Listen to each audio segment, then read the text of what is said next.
David, Tom Hitchcock here. How are you? Good, Tom. How are you? Not too bad. Now, I was going to have an attempt at your surname, but uh, after years and years and years of saying people's names incorrectly in recruitment, I thought it'd be best just to hand over to yourself. How do you That's pronounce it? all right. David FASTUCA, CEO and co-founder of growforum.io. Fantastic. Okay, right. Well, you've just given me the perfect segue of question number one. Tell me about that business. It's got a good name, solid name. Thank you. Uh, the premise of Growth Forum is to help B2B founders and sellers create their sales system. So it's a bit of a three-part program. So part one is to build the system that's going to power the engine, the sales engine of your business, primarily through an outbound prospecting process. Sprint two is you actually implement it yourself to ensure that it works, and we provide the training, coaching, and guidance to tinker with the system to make sure that it's fit for purpose. And then sprint three is that we then install offshore team to then pick up the sales process from you, so then you can go back and focus on your product or service offering while our team then manage the sales process for you. Okay. All right. I love anything that goes in a three-step process. There's a logical progression. It's not overwhelming. Quite straightforward. You can count it on one hand. Exactly. But to get to that point, I find businesses have to go through quite a lot of R&D, a lot of trial and error, to simplify this down for people. Yeah, look, a lot of companies, a lot of founders we speak with have got parts of it. They might understand their ideal customer profile, have a buyer persona sort of template. It might be sitting there gathering dust, haven't looked at it for a few months or even years. Might have a bit of a process on how they get customers through, be for referrals. But the common thread that we find is that it's not repeatable, it's not systemized, and they find it hard to get their team to adopt it and then to execute it themselves to the level, to the level of the founder did themselves within the business. Yeah, and I think that's an interesting point. Being a business owner myself is trying to get people to do the same quality that I would do for myself.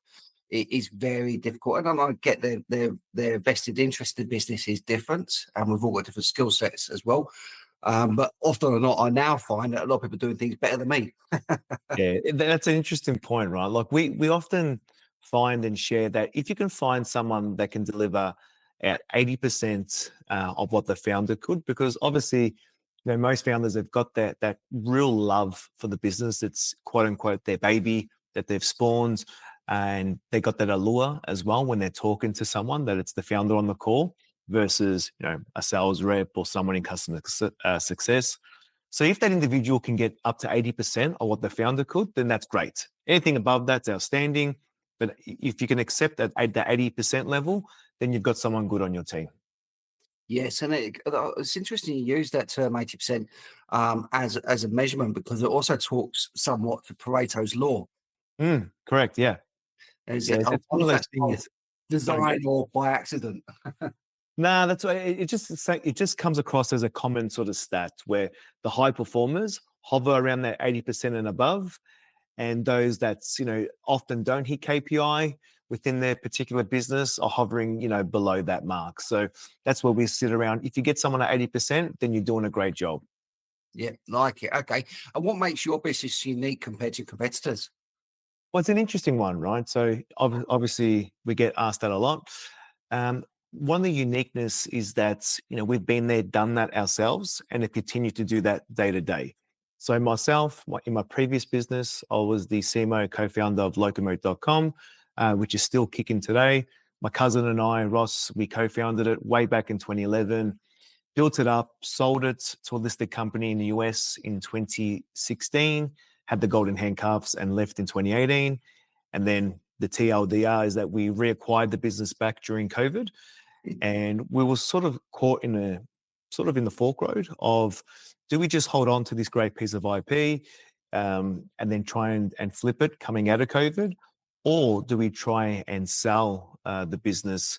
When I say sell, like reignite it and build a sales pipeline, and then have a great story to come out of COVID with, which would enable us to go and acquire investment from third party to reignite it.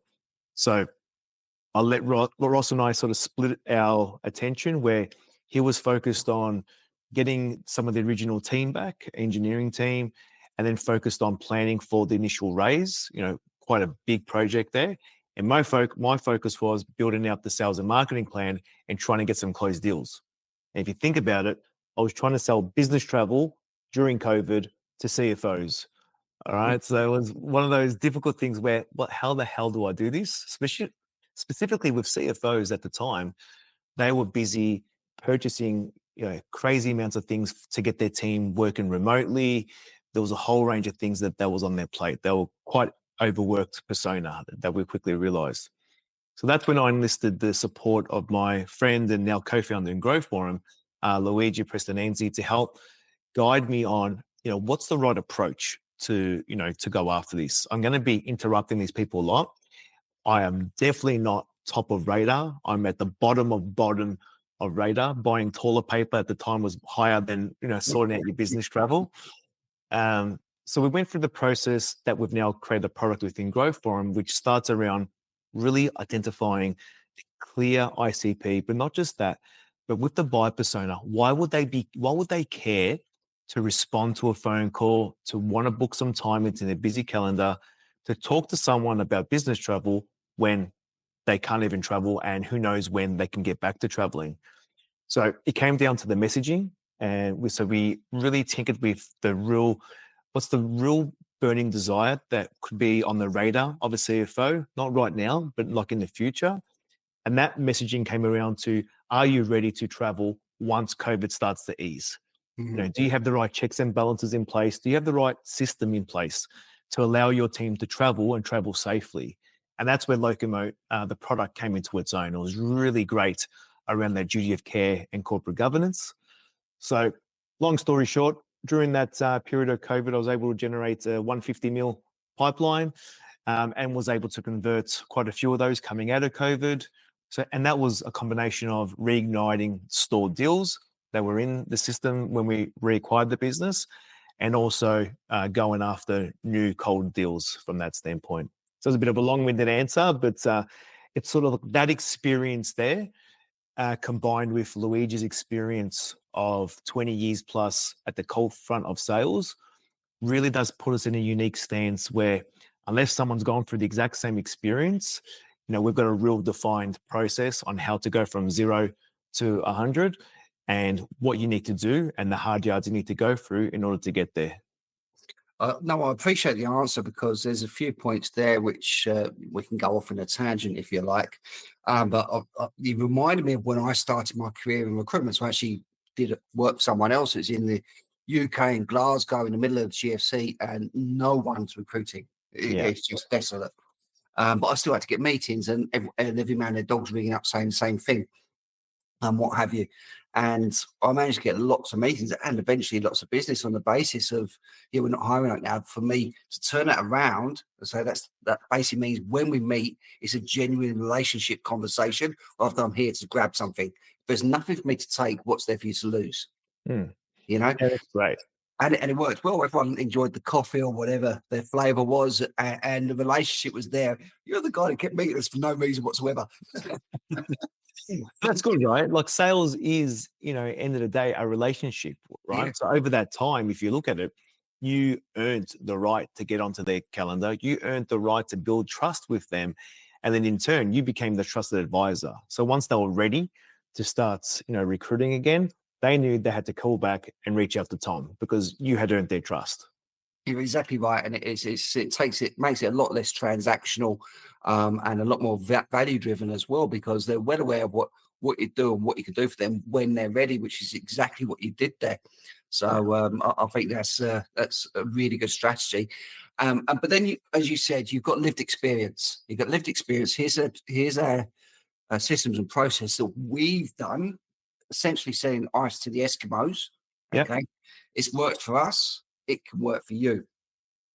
Exactly. And look, the thing that's great about, what we do and what we've done in the past and what we're doing now is the brands that we work with. So no matter how big they are, so we work with the likes of Stripe, HubSpots, so these quote unquote heavily inbound based products, but not many people realize how, important their outbound motion is, and that's gone to prospects cold, or even the same process they would apply to an inbound prospect. Because just because someone's clicked on an ad, booked a time on your calendar, doesn't mean they're ready to buy. Right? They might be doing some shopping around. I've been on countless calls where people are saying, "Oh, I was just clicking and joining anything that looked interesting." So that whole process from initial meeting to nurturing to close won or lost still comes to play, whether you're a multi-billion-dollar company or a startup. That you just need to have a framework in place that you can build upon over time. And how much do you think technology has influenced the influence of that process? Yeah, immensely, right? So obviously, with the introduction of AI over the coming years and where it's going to be the next 6 and 12 months, it's going to have more of an influence over everything we do. But what it is basically an enabler. It's an enabler to really do more with less resources, but be more vigilant on where I spend my time. So, AI can't replace those face-to-face coffees that you're having, right, Tom? But AI can do a lot of the background stuff of researching their company. What's their recruitment pattern look like? What are they looking for? Any sort of back personnel. It can do what would probably take you 6 to 8 hours in a 15-minute sprint. So that's where, we're big advocates of a lot of the tools out there. We use a lot of what's out there. We test a lot as well. So that's part of sort of my role, is to test anything and everything that's within the go-to-market motion. So then we can provide guidance to the people who we coach and train on, what's worth looking at and spending an investment of time and dollars, and what's not. So we help sort of save that time, because there's a lot of shiny objects out there that promise they can do a lot of things. But when you get to the crux of it, it's just another version of X or Y with a nice branding applied to it. So we help get under the cover as to what can really enable your team and what can be a potential distraction. Okay. And let's talk outside of work a moment, or, let's turn back the clock a little bit. Who was David before this business, and who are you? I'm a father of 3. Got my oldest daughter, Chelsea, 12, middle son, Leo, 10, and then youngest, Stella, 8. They keep me on my toes. They're all, depending on where you're listening to this episode, they all play football or soccer. I'm a soccer coach, soccer tragic. Probably guess the team I go for by the name that I mentioned at the start. Yeah, that was a tragedy just listening to it. But, You have to be a gunner. No, West Ham. West Ham. Okay, well, yeah, okay, we can continue this podcast then. They're all right. Love to spend my time. That's sort of my breakaway. So I can't play no more. Too many injuries, but now I coach. So I coach my daughter's 13s with another fella, Bill, and just love it. It's 3 or 4 days of peace, put the phone away, and great group of girls that we coach, and then game days on Sundays. It's I'm thankful that, and very lucky that my wife's probably a bigger football head than me. So yeah, we love it. Most of our time, if it's not at the office, it's at the football pitch. She's not Chelsea as well, is she? Yeah, they're all sucked into the Chelsea vortex. Although my son, and I don't know if he does it to get me offside, but he's a Man City fan, which is tragic because there's plenty of other teams to go for than Man City. But he rubs it.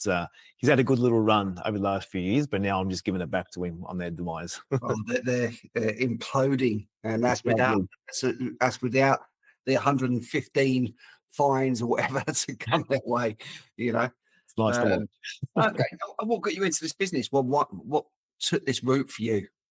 So I started the business with my co-founder Louis in 2023. So obviously before then I was in Locomo and All In, and I love the business and all, but business travel was not something I was deeply passionate about. My cousin Ross, he loves it and gets into the weeds and can just get lost into all the nitty gritty bits and pieces of business travel. We had always wanted to build a product together, and we just sort of fell into that space. My sort of passion in business is more on the sales and marketing side of the business, and going through this process with Luigi coaching me, we're building the team in Locomo. They're doing great. It felt like the right time to move on and move into something that I'm more so passionate about. So helping founders and salespeople just create that system that can enable them to hit their goals, whether it be personal, financial, through what we do within Growth Forum, is just really energizing to me. I get to do a lot more of this, speak about what we do and share some insights, and get to work on a lifelong project of releasing a book that we'll talk about a bit later in this space where we can have a lot of impact. It's just something that I can talk about all day. And so I get to talk about it all day. I get to work on it all day, and I get to help others with it all day. It gives me more energy than anything that has in the past. And I think that hits the nail on the head, and I can resonate with this. It's the ability to help others, because if you're delivering a service or a product, it helps someone at some point doing whatever it is they've engaged you for, and this podcast is a really good example of that, because someone somewhere is going to listen to this, get something you're going to say, they're going to be a complete stranger, and it's going to change their life for the better, Yeah.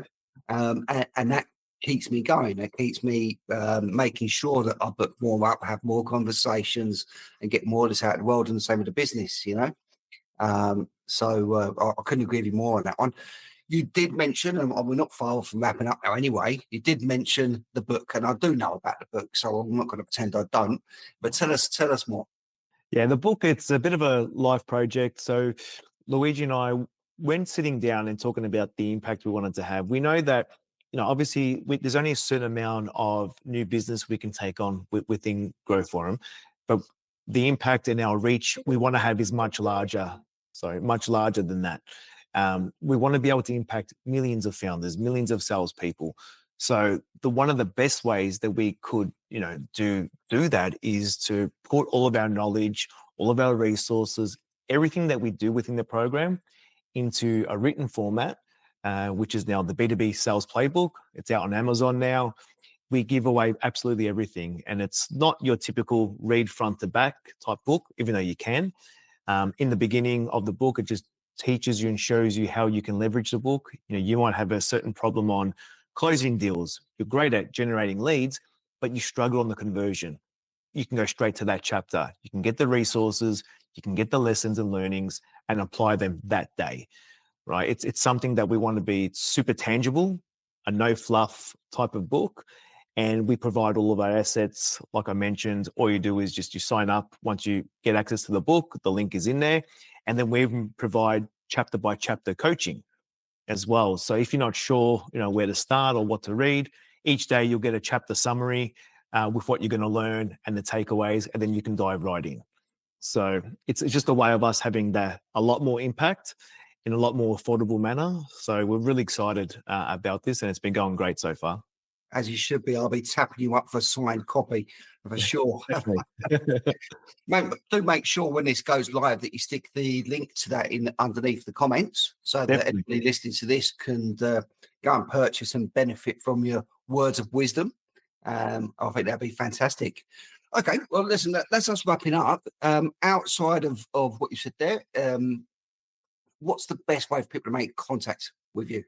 Hit me up on LinkedIn. That's where I'm super active, have a lot of chats with people, and often provide free resources and guidance to any of those that request it. So if you find me on LinkedIn, just search my name, David FASTUCA, mention the podcast, and I'm going to make sure to accept you, and look forward to meeting you all. Fantastic. I really appreciate it. Thank you. Thanks, Tom. Thank you for watching this episode. I hope that you did enjoy it, had lots of takeaways from it. As before, please subscribe below so you can keep on top of any new releases we have. And also, if you would like to have your story told, just reach out with me and I'd love to give you that platform. My best email address is tom@purplepatchconsulting.com. Thank you.